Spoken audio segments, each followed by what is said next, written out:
Hola, hola amigos, ¿qué tal? Bienvenidos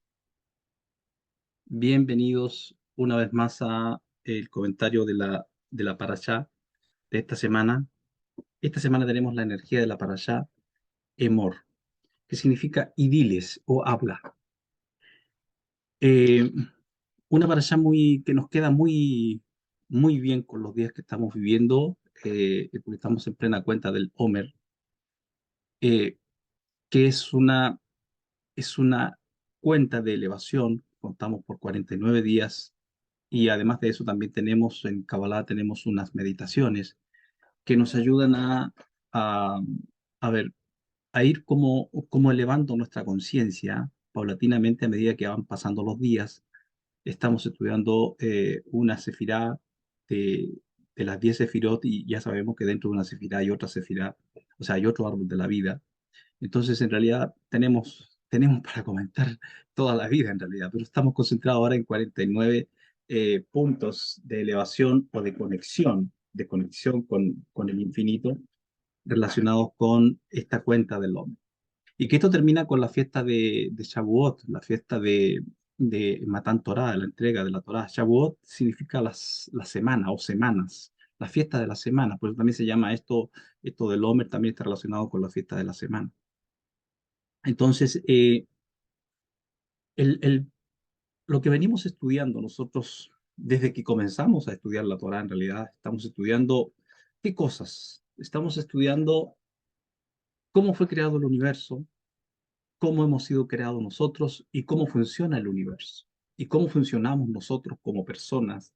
¿Y qué tenemos que ver en todo este, digamos, a ver, todo este cuento de la creación y todo esto que nos toca vivir a diario con nuestras experiencias, con las experiencias que nos ocurren a todos, interconexiones, etcétera, etcétera? Partimos con el libro de Bereshit, que es un libro que inicialmente nos menciona de dónde venimos, nos menciona de dónde venimos, eh, cómo fue traído este mundo a la existencia. Tenemos muchísimas formas de explicar esto. Podríamos decir algunas en teoría, otras que, bueno, tenemos cierta convicción en el corazón de que están relacionados o que son así, que fueron así inicialmente, aunque no podemos asegurar, digamos, científicamente que todo fue así como lo pensamos. Sin embargo, han pasado los años y hoy con toda la investigación que hay desde la ciencia, se puede unir con mucha facilidad el conocimiento de Kabbalah, de cómo hemos visto y cómo los sabios han visto la concatenación y la bajada de la luz para traer a la existencia todo lo material. eh, que esos postulados que los sabios hicieron ya hace miles de años están muy vivos y son muy actuales relacionados con la investigación actual, particularmente con la física cuántica. Entonces, venimos nosotros en este proceso de bajada desde los mundos superiores, nuestra alma, bajada a este mundo terrestre, bajada el alma a un cuerpo físico, eh, que inicialmente, bueno, parte con los patriarcas. Tenemos allí un montón de historia, un montón de cosas que nos parece que eso fuera todo. Pero ya hemos dicho más de una vez que si nosotros creemos que la Torá es todo eso, en realidad no hemos entendido absolutamente nada. Son los cuentos, como los mismos sabios han dicho, los sabios cabalistas, son cuentos para niños. Otros han dicho más fuerte, han dicho son cuentos para adultos. Porque claro, porque si uno va a pensar de que todo esto es lo que supuestamente un libro que decimos tiene origen divino, y lo único que habla son historias de personas, y historias hay por todos lados, y fuera todo eso, claro, un entendimiento así, ¿no? Es para decir esta cosa, es un engaño.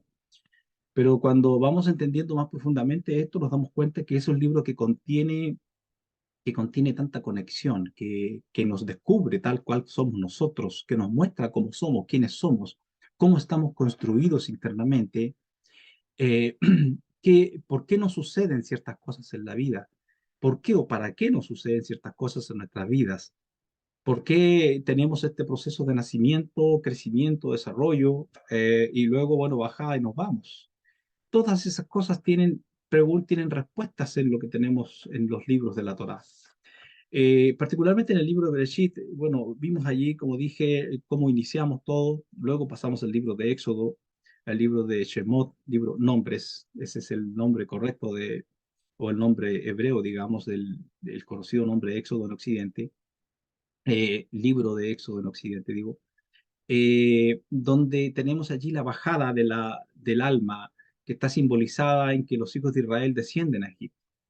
Dijimos que nuestro cuerpo, el cuerpo físico, es como un Egipto, es como un lugar de prisión para el alma, porque el alma nuestra es superior, esta conciencia superior que ya los científicos están atisbando muchísimo sobre esto y están diciendo muchísimas cosas o están descubriendo muchas cosas, de que en realidad el ser humano no simplemente es un ser, no solamente el ser humano, todos los que comparten la biología como nosotros, incluso incluido la creación vegetal, qué sé yo, todo tiene energía. Y esa energía interna que tiene cada creación no es una energía que luego de lo que conocemos como la muerte se disperse, se elimine y no deje de existir, sino al contrario, cambia podríamos decir, su estado natural, al que está en el cuerpo y llega a un estado más natural en sí, porque en realidad el alma, la Neshama, esta energía divina que trasciende al cuerpo, bajó de un mundo superior en que estaba absolutamente libre, total libertad, y baja, ¿y qué ocurre? Se encarna en un cuerpo, se reviste de un cuerpo, se reviste de otro cuerpo más relacionado, no un cuerpo físico, sino un cuerpo almático, también de emociones, que son las emociones que tenemos, es un tipo de alma, y se reviste de un cuerpo físico.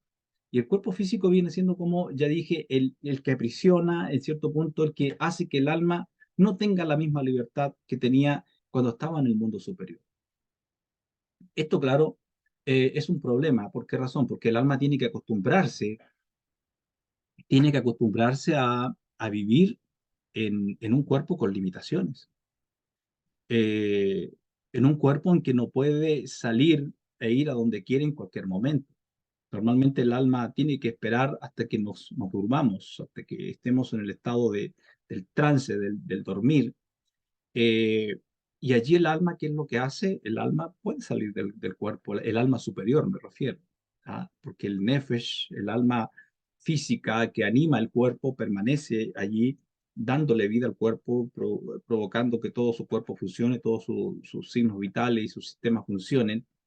Y la parte emocional también está allí. Pero el alma superior, allí es cuando sale de nosotros y es que soñamos y vamos a otros lugares y los límites desaparecen para esta alma. Bueno, eh, eso ocurre y eso está un poco graficado con lo que dije en el libro de Éxodo. Y ahora estamos en el libro de Baikra. En el libro de Baikra, eh, este libro tan interesante, pero tan a la vez para muchos, que para mí también lo fue alguna vez, un libro complejo, difícil de entender, también aburrido, ¿eh?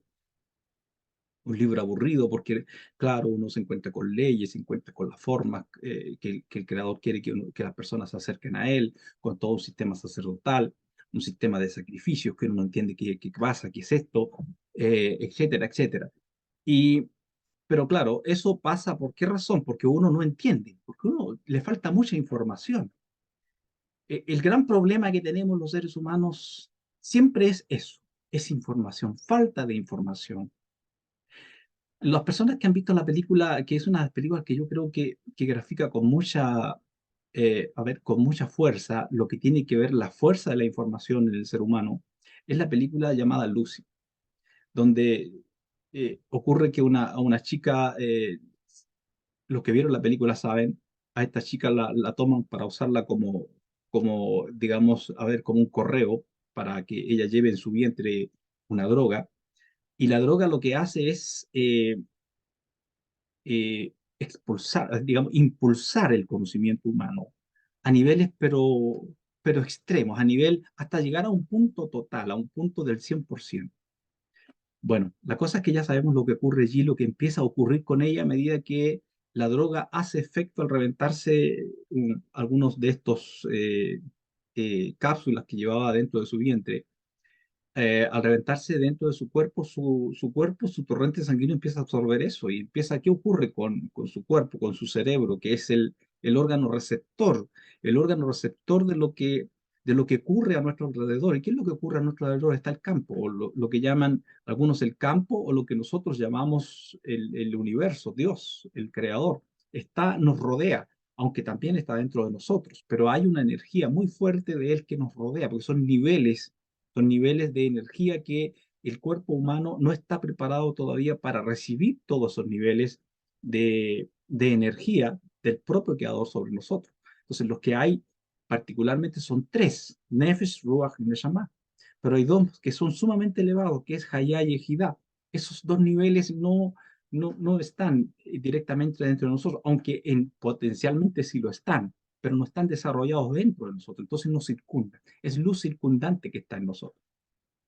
Entonces la película lo que muestra es que en cierto punto el cuerpo de la persona es preparado, la vasija como cli, es aumentada su capacidad receptiva, su capacidad, digamos, neuronal, su capacidad a nivel de células se expande a niveles infinitos y ella va recibiendo información y recibiendo información. Finalmente, lo que ocurre es que ella empieza a unirse con el universo, empieza a unificarse, unificarse, unificarse, hasta que llega el punto en que desaparece.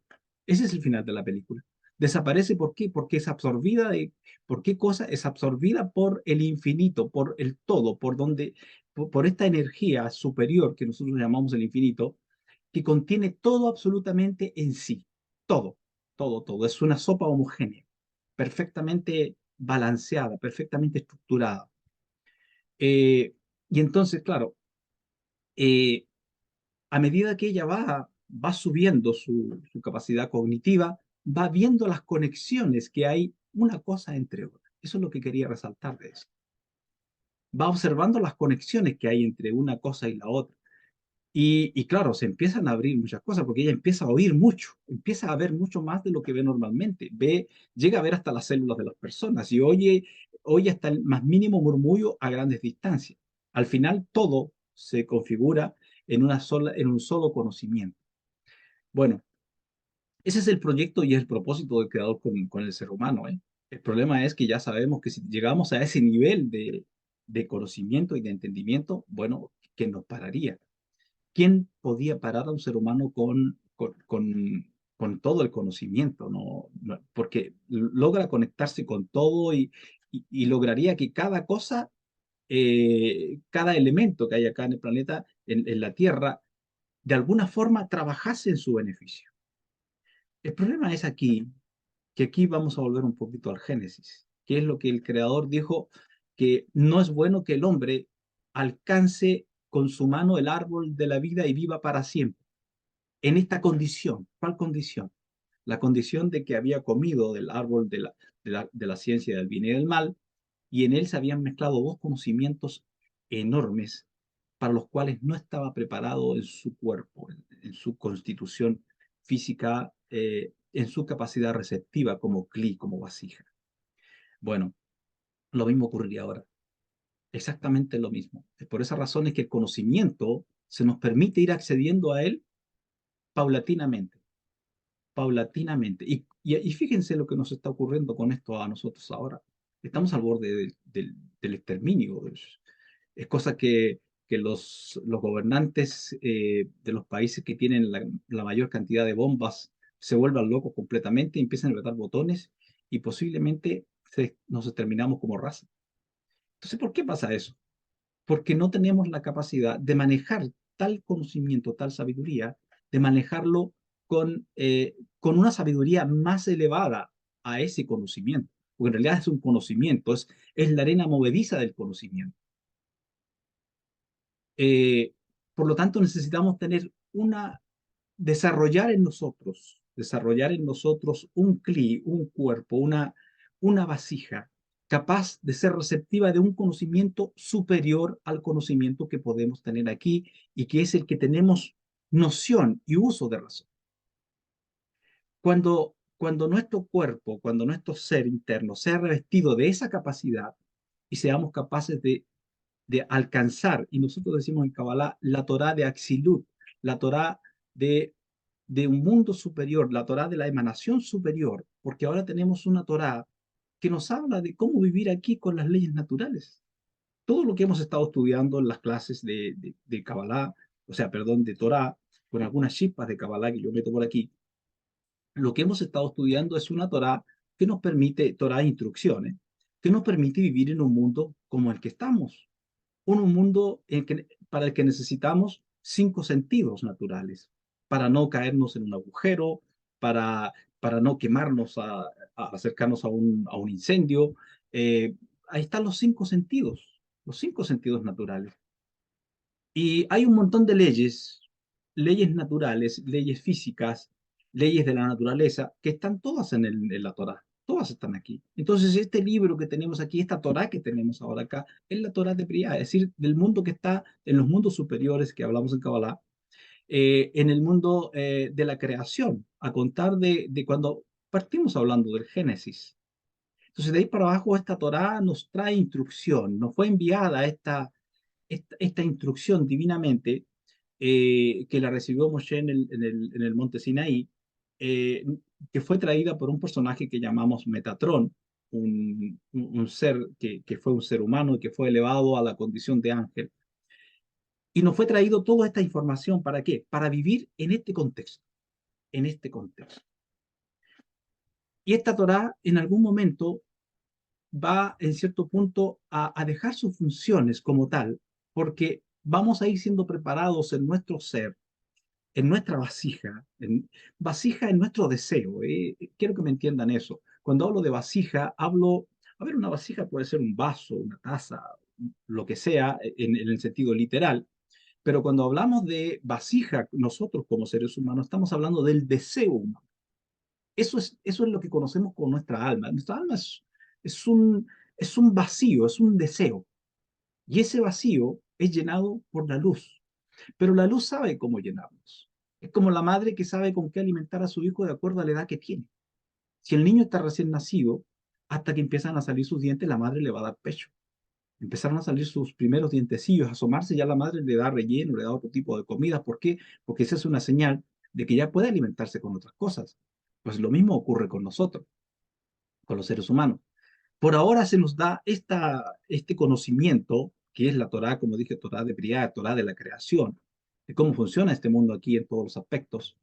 Y hay una Torá, hay una instrucción mucho más elevada, que es para cuando nosotros hayamos trascendido y estemos capacitados para recibir una mayor capacidad de luz, una mayor, a ver, una mayor cantidad de luz divina para poder ver con mucho más claridad, mucho más profundo quiénes somos y llegar al punto, que en cierto punto grafica un poco la película, llegar al punto de no subirnos tan arriba que desaparezcamos, sino que permanezcamos, sigamos siendo individuos, pero a la vez tengamos una conexión con nuestra divinidad interna, seamos capaces de vernos unos a otros, entender que somos el mismo, que no somos distintos, que no estamos separados, sino estamos unidos. Y tenemos algunos ejemplos de eso. Por ejemplo, respiramos el mismo aire. Si hubiera gente tan distinta, bueno, respiraría otro aire, comerían otras cosas. Todos estamos sujetos a los alimentos que vienen de la tierra, porque nosotros no estamos conectados directamente a la tierra. Tenemos que comer vegetales, tenemos que comer los alimentos que normalmente comemos, que sí traen los nutrientes de la tierra para que nuestro cuerpo se nutra. Entonces, tenemos cosas que ya entendemos que estamos unificados en esto, pero lo que nos cuesta entender es justamente en dos partes de nosotros. Y que, bueno, hoy día vamos a comentar un poco de ello. eh, que son la parte emocional nuestra y la parte del cuerpo. Ahí es donde tenemos los mayores problemas. ¿Sí? Entonces, llegamos a este tercer libro, el libro de Baikra, donde nos habla cómo acercarnos al Creador. Claro, nos estamos acercando a una energía, a un ser, llámelo usted como quiera, hoy con todas las cosas que hay, los descubrimientos que hay y todo lo que sabemos que está en la Torá, porque si hay un libro que habla de cosas extrañas y podríamos decir cosas extraterrestres y cosas así, el mayor libro, la mayor fuente es la Torá, es las Escrituras, ¿sí? Es lo que tenemos aquí. Y eso nos muestra una cosa, que no hay ninguna afán de la escritura ni de los escritores de querer ocultar estas cosas. Lo que ha habido en todos estos años ha sido ignorancia. ¿Por qué? porque la gente se ha acercado a este libro con una conciencia, no una conciencia hebrea, como fue escrito este libro, con ese tipo de conciencia o, digamos, cultura, sino que cada persona nacido por acá, por Chile, nacido por Argentina o cualquier otro país, lejos con su propia cultura, a querer entender un libro que no tiene nada que ver con la cultura nuestra. Y claro, craso error.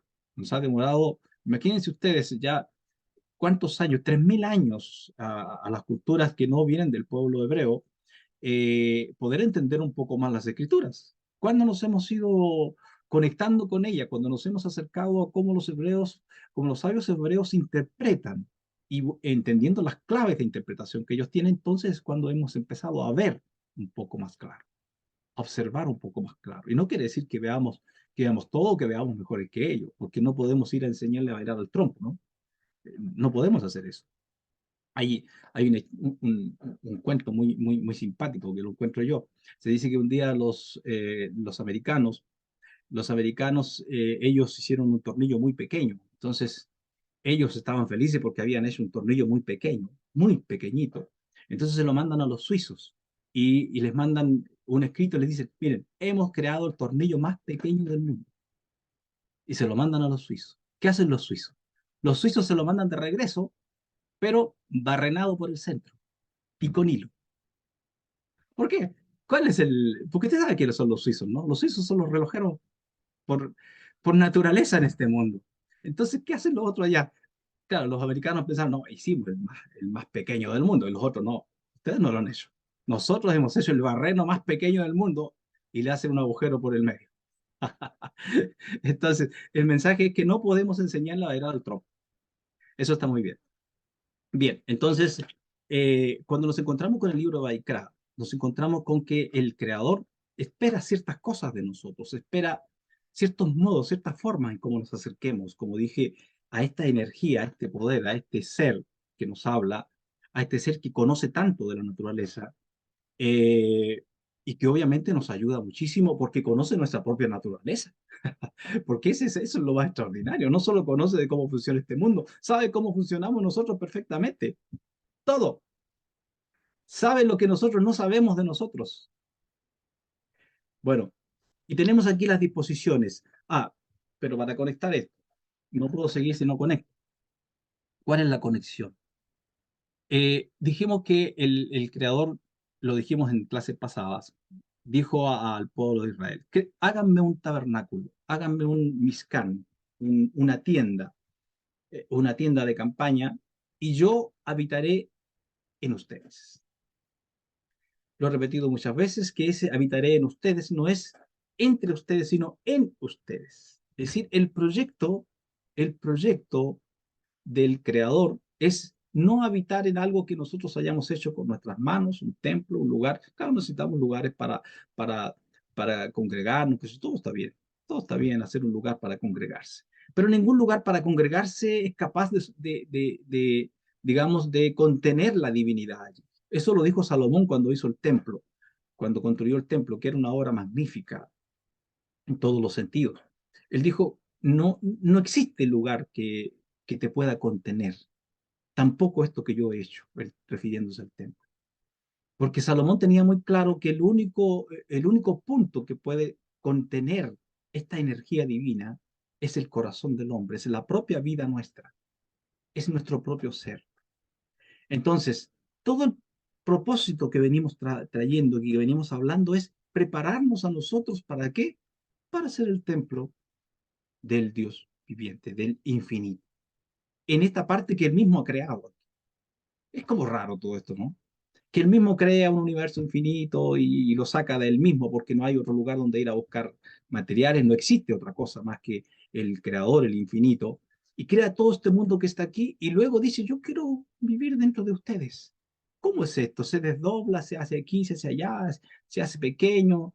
Bueno, son los secretos que por muchas cosas que vayamos encontrando, que hayamos descubierto el árbol de la vida, que tengamos el Zohar, que tengamos muchos libros de los sabios escritos, son cosas que no podemos comprender a cabalidad, Posiblemente cuando lleguemos a ese punto que les estaba mencionando, en que nuestra capacidad de aprendizaje se amplíe mucho más, lleguemos a comprender un poquillo más de eso, pero no podemos comprender al infinito en su totalidad. Es, hay una parte de él que se llama el Asmut, que está totalmente alejada de la conciencia humana. Es decir, meternos allí es meternos en un abismo sin fondo. No, no hay posibilidad de eh, que tengamos decir, ah, yo voy a conocer, sí, lo voy a descubrir cómo es él. ¿Ah?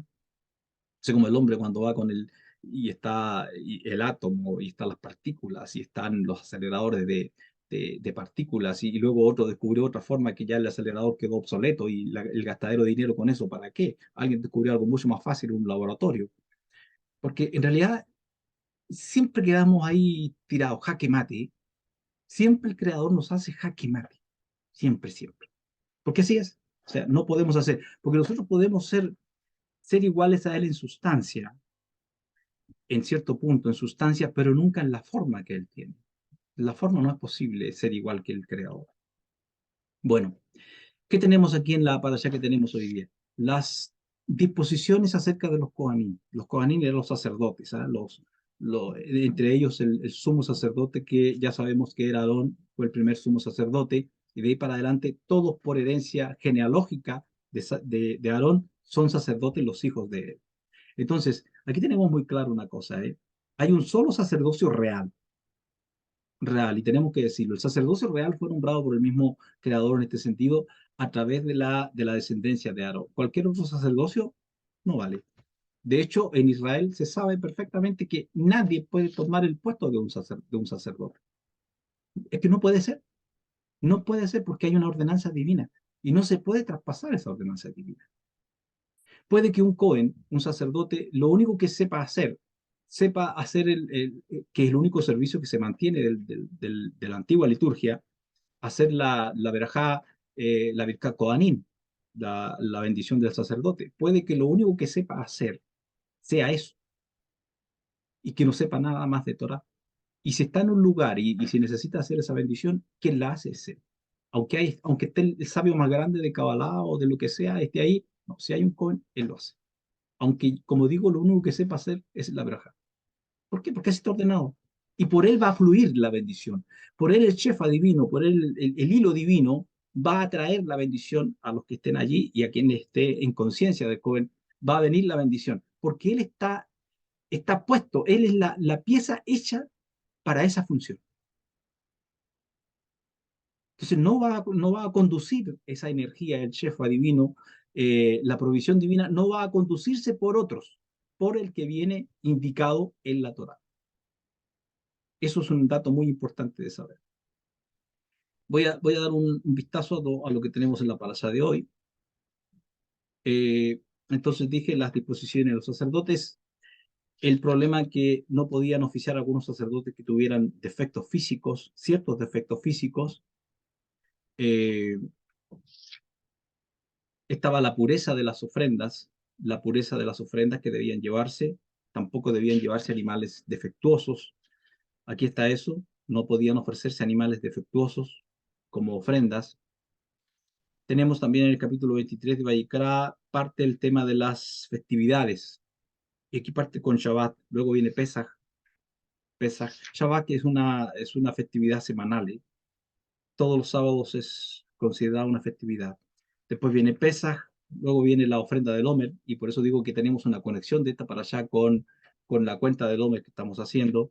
Y por esas razones también que algunos sabios han dicho que eh, si la persona en este proceso de conteo del Homer y de elevación del alma, digamos, ha errado un poco en algunas cosas de la vida, no, no ha continuado esa elevación como esperaba, pues bueno, aquí tenemos una posibilidad que nos llama a reconectar esta para allá, porque justamente estamos más o menos en la mitad de la cuenta del hombre, casi la mitad de la cuenta del hombre. Entonces sí, ya estamos en la mitad ahora, porque es el día 25, creo, ¿no? ¿Sí? O no, 26. Ya hemos pasado la mitad de la cuenta del hombre. Entonces, eh, Y la cuenta del Homer, como dije, está relacionada con una elevación de conciencia. No es una cosa de simplemente estar haciendo una verajá y contando un día. Es por eso que tenemos unas reflexiones que nos van ayudando con cómo manejamos el amor, cómo manejamos nuestras emociones en sí, porque todo lo que tiene que ver con Seir Pin, que son las sefirot que estamos utilizando mayormente para la cuenta del Homer, son las sefirot que están relacionadas con nuestras emociones, que allí es donde tenemos los mayores eh, las mayores distorsiones que nos impiden la subida y la elevación de nuestra vida. Para conectar con nuestra parte divina inicial, primaria, a priori, y luego al conectar con nuestra parte divina, profundamente estamos conectando directamente con el Creador. Es así, aunque siempre estamos conectados con el Creador. Eso quiero repetirlo, creo que lo dije alguna vez, porque en Él vivimos, en Él nos movemos y en Él somos. Entonces hay gente que dice, no, es que yo estoy muy lejos de Él. Y la persona lo ve en su conciencia como si estuviera lejos de Él en términos de distancias físicas. No, Él no está arriba, Él no está abajo, no está acostado, no está allá. Nos rodea, está dentro de nosotros. Porque si no tuviéramos una chispa divina en nuestro ser, estaríamos muertos. Entonces, cuando la persona tiene el deseo en su corazón y dice, yo voy a buscar la conexión, yo voy a buscar al Creador, voy a buscar de Él, la búsqueda no es hacia afuera, no es hacia arriba, no es hacia abajo, la búsqueda es hacia adentro. Es introspección, es conexión con la parte interna de uno, conexión con la parte emocional, que la parte emocional es la que nos está siempre haciendo, como digo, de distorsión. ¿Cómo estamos manejándonos en el amor, por ejemplo? Y aquí pues yo comentar un poco el tema del hombre. ¿Cómo nos manejamos con el amor? El amor, el amor puede tener varias distorsiones en sí. Generalmente tiene distorsión por exceso o por defecto. ¿Por exceso qué? ¿Cuándo es? Cuando una persona todo lo da, todo lo entrega, pero no se queda con nada. A veces da tanto que hace daño a la persona que le da tanto cuando no tiene que darle tanto, tiene que restringir, pero no restringe y da y da y da. ¿Y qué es lo que está causando? Está fomentando una mala costumbre a la persona que siempre le da. Cosa que les ocurre mucho a los abuelos, por ejemplo, con los nietos, les ocurre a los padres con los hijos, les puede ocurrir a los hermanos mayores con los hijos, con los hermanos menores, les puede ocurrir a una pareja, a una mujer que da tanto a su hombre, o viceversa, un hombre que da tanto a su pareja y le está causando un daño. Porque tiene que haber también una restricción. Tenemos que dar y dar mesuradamente, dar en el sentido justamente, de modo que no haga daño cuando damos más. La madre cuando alimenta a su hijo, cuando le da pecho, ella sabe cuánto tiene que darle. O si tiene que darle mamadera, si tiene que darle algún alimento, algún aditivo, ella sabe cuánto tiene que darle y cuando el bebé ya no quiere más. Entonces no tiene que insistirle en comer más. No puede estarle saborizando las cosas con algo más rico, porque claro, el bebé o el niño le va a gustar algo dulce, le va a gustar un postre, le va a gustar esto, pero es necesario que se coma eso dulce. Si su peso es normal, si su peso está bien, es necesario que coma cosas, que coma golosinas y pase comiendo esas cosas porque no, es que yo amo a mi hijo, que yo quiero a mi hijo. Y el hijo está subido de peso, muchos kilos, pero la mamá o el papá o el abuelo o el hermano o el tío le siguen dando y le siguen dando. ¿Qué pasa? Van a enfermar a un niño.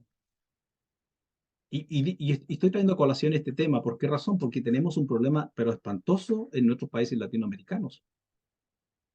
Y no solamente latinoamericanos, yo lo he visto en Europa también, lo vi en Europa, que la obesidad es una cosa, pero realmente espantosa, ¿eh? Yo me he parado aquí en mi país, Chile, me he parado a ver a la salida de los colegios grandes, me he parado a mirar cómo sale, en el mismo colegio de mi hija, me he parado a mirar cómo están los niños, cómo están sobre todo los que están un poquito más crecidos ya. Es que la obesidad es una cosa que da pena, ¿eh? Da pena. Y la pregunta es ¿por qué? Porque hay un desequilibrio en el cariño, en el amor. Entonces, en algunos casos los padres dan, porque, no, que mi hijo, no, que coma lo que quiera, que coma cuando quiera, todo libre, todo libre. pero no se dedican un tiempo a mirar cuánto están pesando, si su peso está acorde con su estatura, o preguntar al pediatra si está en edad de pediatra o al médico, ¿qué tal, cómo está mi hijo? ¿Está bien en su peso así? Hacerle una revisión.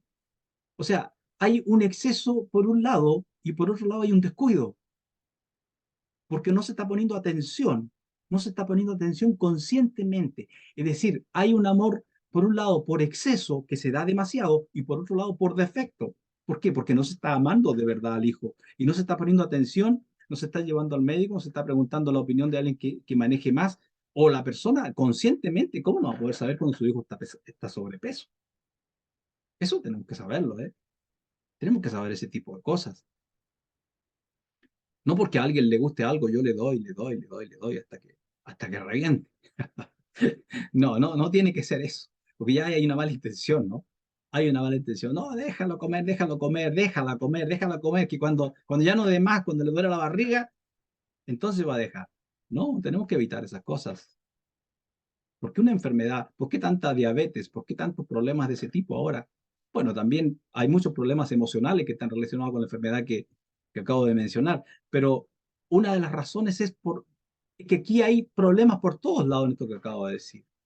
¿Por qué? Porque tenemos alimentación chatarra por todos lados, ¿eh? Porque el que gana dinero le interesa puro ganar dinero. A la mayoría le importa un cuerno lo que le pase al consumidor. Le importa un pepino lo que le pase a la persona. ¿Qué pasa con esa persona? ¿Tiene amor? ¿No tiene amor? Es decir, la sefirá que está allí, que es la más importante, el amor no está en esa persona. Es más, algunos de ellos ni siquiera saben que hay amor.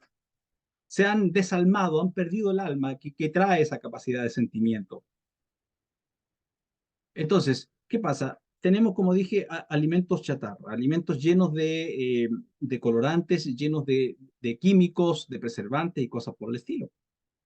Alimentos transgénicos, que ahora está el pan, una cosa que hemos comido toda la vida. Hasta el pan cae mal a veces. Yo vivo en un país que creo que es uno de los segundos o terceros del mundo, fíjese, a pesar de ser un país pequeño, donde se come más pan en el mundo. Y bueno, el pan es rico. ¿Quién dice que el pan no es rico? Por supuesto que es rico. Un pancito amasado, hecho en casa por mamá, por, por la esposa, no sé. Dígame si no es rico comerse un pan así. Claro que es rico comerlo. Pero ¿qué pasa? Que los trigos que estamos comiendo, las harinas de donde vienen, los trigos son transgénicos en su gran mayoría. Y además de eso le meten un montón de cosas para hacer rendir las harinas. Y ya no estamos comiendo los trigos que eran de antes.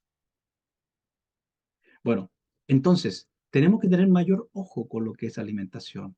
Porque allí en el amor, fíjense, como dije, tenemos distorsión tanto por exceso como por defecto. ¿Cuándo por exceso? Cuando damos y damos y damos y no ponemos ningún límite. Y por defecto, ¿cuándo? Cuando no nos preocupamos de qué está pasando, qué está sucediendo. Es decir, se puede estar cayendo mi hijo, mi hija, mi hermano, mi quien sea, enfermo y no digo nada, no hago nada. Defecto. Y tenemos la otra sefirá que está enfrente de... Voy a hablar solo de esta otra, si no el tiempo se me va muy rápido. La sefirá que está enfrente de Gesed, que es Geburá. Geburá es restricción. Y Geburá está allí saltando en el corazón de la persona. Siempre nos está diciendo, siempre nos están hablando, las sefirot, las emociones siempre nos están diciendo, porque son como, las emociones son como botones de alerta. Y cuando estamos en una situación, en una situación en que estamos haciéndola mal y algo está pasando en mí, salta una emoción y está allí en mi mente, está allí, ahí, molestando, molestando. Algo me dice que estoy haciendo algo en exceso y no estoy poniendo rigurosidad. No soy capaz de decir que no. Tenemos que ser capaces de decir que no, absolutamente, ¿eh? Sobre todo los padres, porque a veces los hijos, que papá esto, que dame permiso, ya, y papá, porque no tiene Geburá, no tiene esa sefirá balanceada en él, esa energía, esa emoción que pone límites, no la tiene balanceada en él, no la tiene en conciencia, para que no lo aburra más o no aburra más a mamá, ya está bien, ve, o haz esto, o haz lo otro.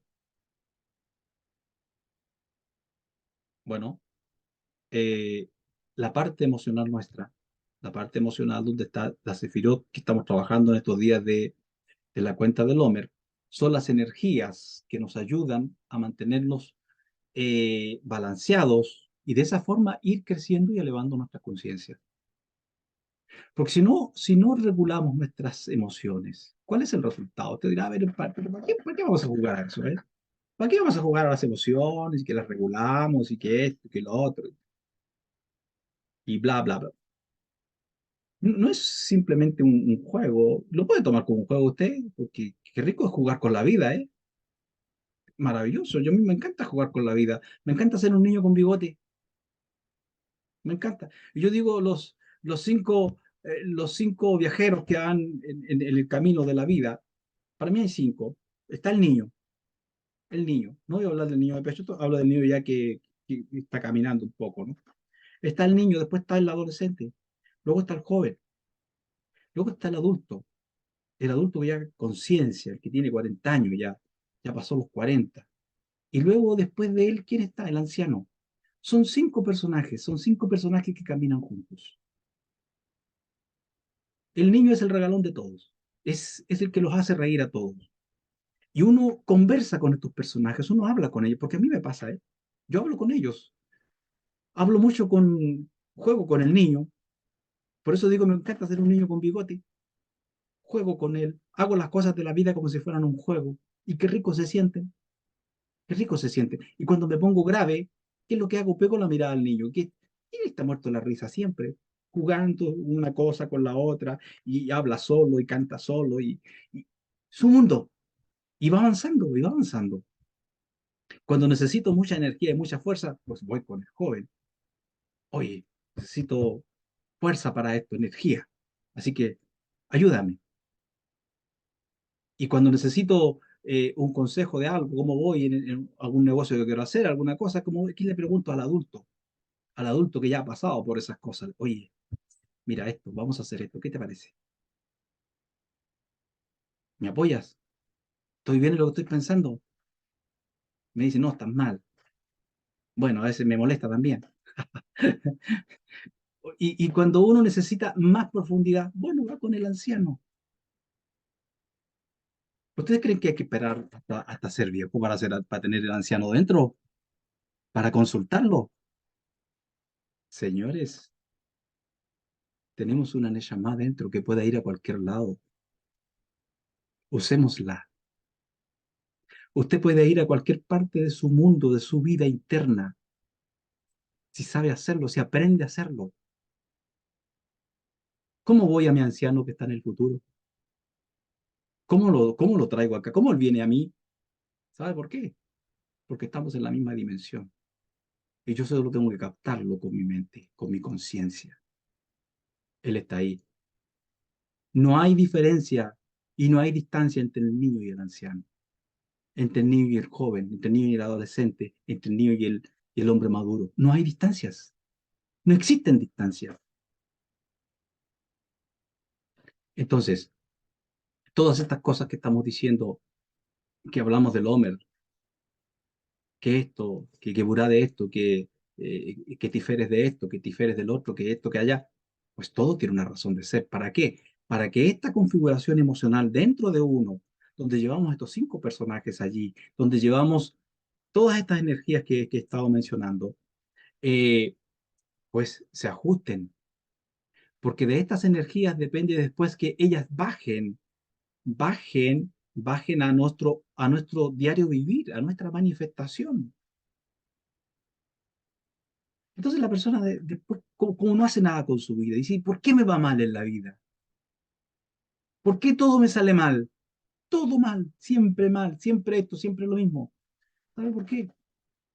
Porque nunca se mira sus emociones, porque nunca observa cómo están sus emociones, si están puestas correctamente o están al revés.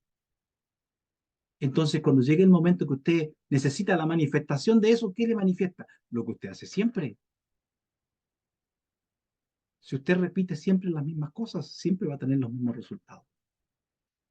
Renovaos en el espíritu de vuestra mente, dijo Saulo de Tarso.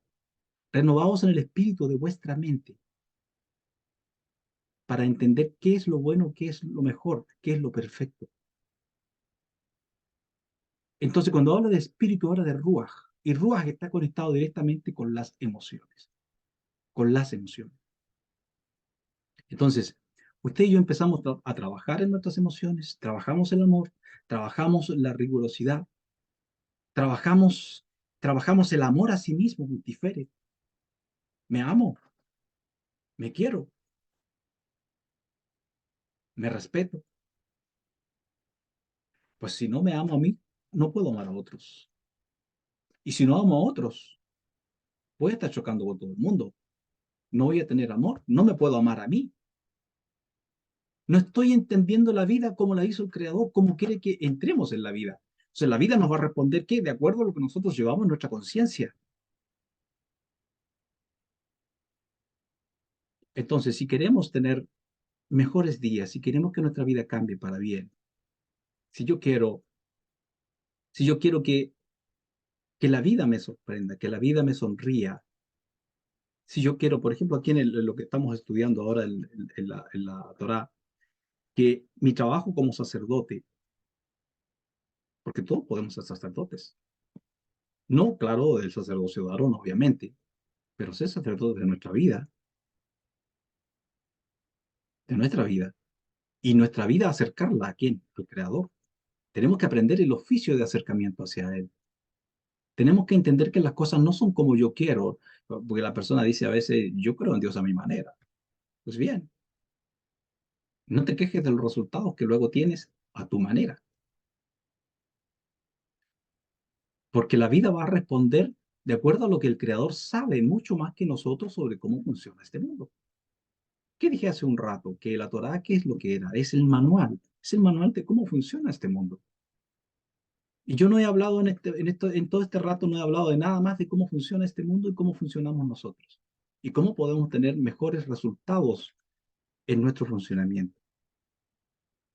Todo lo que pasa por nuestra conciencia, todo lo que pasa por nuestro, por nuestro sistema de emociones, todo eso es lo que vamos a manifestar en nuestra vida. Si usted sigue siempre los mismos patrones, si sus patrones están equivocados, usted nunca se ha preocupado de aprender, de preguntar cómo puede ser mejor esto, cómo puedo mejorar, pues téngalo por seguro que va a seguir sufriendo las mismas cosas. Y lo más seguro es que aprenda con lo que más duele, con golpes. Pero podemos obtener otra forma de aprendizaje, que es por conciencia, por aprender como las cosas que estoy enseñando. Tomar tiempo para estudiar, tomar tiempo para leer, tomar tiempo para preguntar, etcétera, etcétera. Eso nos ahorra los líos en la vida, y eso nos eleva. Y como digo y lo vuelvo a repetir, cuando yo crezco, crezco no solo para mí, crezco para mis hijos y para los hijos de mis hijos y los hijos de mis hijos, de los hijos de los hijos de mis hijos. Porque así va la cosa. Cuando usted endereza su propia vida, eso se transmite a sus hijos a sus hijos y los hijos de sus hijos a sus hijos. Entonces la ofrenda del Homer, la cuenta del Homer que estamos llevando ahora, que no es exactamente igual como lo que se menciona aquí en la Torá, porque no hay templo y hay un montón de cosas que ya no están. Y lo que hemos dicho otras veces, ¿por qué el Creador permitió que el templo fuera eliminado? ¿Por qué? Cualquiera puede decir, pero ¿cómo es posible que el templo de Dios sea eliminado? ¿Quién puede eliminar eso? Claro, nadie puede hacerlo, a menos que eso haya dejado de ser útil, que haya tenido una época, un tiempo de ser útil. Obviamente, no estaba para vivir para siempre, porque el templo de Él, lo que quiere que sea el templo es nosotros, usted. Usted sí diga quién soy yo. Y te diga a lo mejor, no, pero ¿quién soy yo? Yo no soy nadie. Es usted, usted. Y no diga eso con su boca que es nadie, porque lo que usted diga con su boca, su conciencia lo está allí recibiendo y sus células lo están recibiendo. Empieza a entender quién es. Comprenda quién es. Créase quién es, porque quién es usted no lo dice usted, lo dice el creador quién es usted. Y si lo dice el creador, no está mintiendo. Entonces, quítese esa trampa del ego, de la conciencia humana de su vida. Y no diga yo no soy nadie. Todos estamos vivos aquí porque somos necesarios para el planeta. El Creador cree que somos necesarios, por eso estamos vivos. Si no, nos morimos, ¿eh? Se acaba. Porque quien no sirve al sistema, que no sirve al sistema de la creación, de todo, de todo cómo funciona este mundo, es eliminado, es eliminado. Y aquí se nos mencionan algunas cosas con respecto a la muerte. Se nos habla de que los sacerdotes no podían acercarse a la muerte, no tenían que tener contaminación con la muerte, no tenían que tener contaminación con de ninguna forma de muerte, porque ellos estaban consagrados para servir al oficio sagrado del tabernáculo y la conexión que ellos tenían era directa con el Creador. Ellos se acercaban al pueblo, a todo el pueblo, mientras el pueblo entendía que ellos debían ser los que debían acercarse por sí mismos al Creador, pero mientras todo eso ocurría, mientras todo ese sistema estaba en funcionamiento, ellos se acercaban al pueblo por medio de las ofrendas, por medio del trabajo que hacían, por medio de poner el incienso, por medio de poner el aceite a la lámpara que estaba allí, que todo eso tiene significados maravillosos. Por el pan que estaba allí, fíjese, había una mesa de los panes de la proposición que se llamaba. La mesa, esa mesa era muy interesante. Voy a hablar un poquito de ello y ya voy parando porque creo que ya se me ha pasado el tiempo. Pero había una mesa, la mesa de los panes. Fíjense ustedes que cuando una persona iba enferma al Cohen, pues yo he dicho en otras ocasiones que el tabernáculo y el templo, más que ser un lugar de, digamos, de adoración, era un sanatorio tanto del cuerpo como del alma de las personas. Entonces, nadie era sanado sin ver antes esos panes que eran puestos una vez a la semana en la mesa que estaba en el lugar santo del tabernáculo. Había una mesa allí que tenía 12 panes, que eran cambiados, eh, lo, lo- la, a ver, lo que los sabios dicen con más seguridad, una vez a la semana eran cambiados esos panes y milagrosamente permanecían frescos y calientes toda la semana hasta que los sacerdotes los retiraban y los cambiaban por otros y los que retiraban se los comían ellos, los sacerdotes. Y las personas que iban para ser curados, para ser sanados por de alguna enfermedad, como la enfermedad siempre desde el punto de vista de la Torá, de las escrituras, del Zohar, de la Kabbalah, siempre está conectada con alguna emoción. La sanidad no solo era una sanidad física, que el Cohen podía decirle, por ejemplo, mira, te vas a tomar esto, vas a hacer esto otro, vas a usar esta hierba o vas a hacer algo así. El Cohen lo primero que hacía era reconectar su neshama, reconectar su alma física, su alma biológica, su conciencia animal, reconectarla también con la conciencia emocional, reconectarla con el mundo divino. Porque lo que ocurría era que se creaba una especie de cortina que impedía que el shefa, que la sanidad, que la provisión divina llegara a la persona. Entonces, ¿cuál era una de las formas que tenían? Era que la persona, antes de pasar a llevar el sacrificio que llevaba y que el Cohen le diera otras instrucciones, la persona tenía que mirar y observar, porque se podían ver desde fuera, se podía ver la mesa de los panes de la proposición. Ya el hecho de mirar, usted dirá, ¿pero qué tiene que ver con mirar? Fíjese qué interesante esto. Aquí hay mucha amiga va a sacarle. Tenemos otro caso en la Torá, que lo vamos a ver más adelante en su momento, pero en que el pueblo, a causa de algunas rencillas que siempre armaban por ahí, aparecieron serpientes que los mordían. Y bueno, Moshe pidió al Eterno que quitara eso, y el Eterno tuvo misericordia, y le dijo, mira, harás una serpiente de cobre y la pondrás en un asta. Y todo aquel que sea mordido por una serpiente, mirará la serpiente que está en el asta y se sanará. La pregunta es, ¿qué tienen que ver los ojos físicos con los ojos internos? Tienen mucho que ver, tienen mucho que ver. Porque así como podemos mirar cosas que nos pueden traer angustia, que nos pueden traer dolor, incluso nos pueden enfermar. Hay personas que enferman de los nervios, que tienen crisis de pánico porque vieron una escena terrible, una escena espantosa. Pero, ¿qué pasa cuando, por ejemplo, miramos la naturaleza?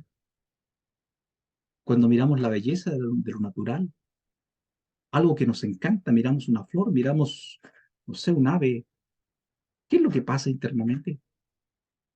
Bueno, el pan que estaba allí estaba relacionado con el man, con el pan traído del cielo, que comieron por mucho tiempo los israelitas. Había una relación con eso. Era un pan que conectaba a través del ojo físico, conectaba la parte interna de la persona emocional, lo conectaba con su cuerpo y con la sanidad. Pues entonces, ninguno era curado sin antes ser curado internamente, sin antes ser curada su emoción. ¿Cómo era curada su emoción? Mirando ese pan. Todos sabían que ese pan era qué. Era un pan que permanecía toda la semana. O sea, era un pan imperecedero. Era un pan que tenía vida, que era mantenido por una fuerza superior que mantenía la vida. Y los Cohen cada vez que lo comían después de 7 días, después de 6 días, perdón, después de 6 días, estaba fresquito, como recién sacado del horno. Era un pan que contenía vida. Al saber eso las personas y observar y mirar, internamente se reconectaban. Y la emoción negativa que había causado la enfermedad, que había causado el malestar que tenían, se alejaba. Luego, lo que el sacerdote le decía era la culminación para la sanidad. Entonces, ¿qué nos invita la parashá de hoy? La parashá de hoy nos invita, en primer lugar, a la vida de santidad. Los sacerdotes eran llamados a no tener contaminación con muertos, porque ellos estaban al servicio de Dios. Bueno, son muchas cosas las que hay aquí en todo este proceso, en todo esto que se habla de los sacerdotes que no debían tocar ningún muerto, etcétera, etcétera. La contaminación por muerto, después que sale la neshama de un cuerpo, el cuerpo puede entrar fácilmente en la tumá, entra en la tumá, de hecho que sí que es una contaminación ritual muy fuerte, de hecho la más poderosa que hay, la más fuerte que hay. Entonces eso se quiere impedir y al sacerdote principal no tenía permitido impurificarse con ningún ser de su familia. El principal sacerdote, el que oficiaba en Yom Kippur, que podía entrar en el Kodesh Kodashim. Los demás sacerdotes sí podían ellos impurificarse por la muerte de su padre, su madre, hermanas, algunos tipos de hermanas que están especificados aquí, eh, etcétera. Tenían ese permiso, pero eso nos habla de que acercarse al Creador requiere de ciertos, a ver, de cierta, no voy a decir rigurosidad, sino de cierto amor bien proporcionado en nosotros para entender que nos hemos acercado a un ser, al ser todopoderoso que requiere de nosotros santificación. Y santificación significa estar aparte. ¿Aparte de qué? Aparte de las cosas que la Torah nos dice que no debemos hacer, de los mandamientos que son prohibitivos. ¿Ah? Y sí, claro, todos los que son positivos los podemos hacer sin ningún problema. ¿Y para qué estaban los sacrificios y para qué estaba todo ese sistema? Cuando una persona, por las cosas de la vida que tenemos los seres humanos, caía en alguna falta, en algún error, en algún desvío, pues tenía la salida allí. Porque nunca ha sido la idea del creador de condenarnos y mantenernos en un estado de condenación. No, eso no existe. No, no existe la culpabilidad en realidad. No existe la culpabilidad, por muchas razones, ¿eh? No existe la culpabilidad, solo que hay una cierta disciplina que necesitamos los seres humanos para poder crecer, para poder elevarnos y conectarnos con la divinidad. Y eso es lo que se busca. Bien, muy bien, que estén muy bien. Muchas gracias. Bendiciones para todos y nos vemos en una próxima vez que sería, si Dios quiere, el próximo lunes. Shalom para todos.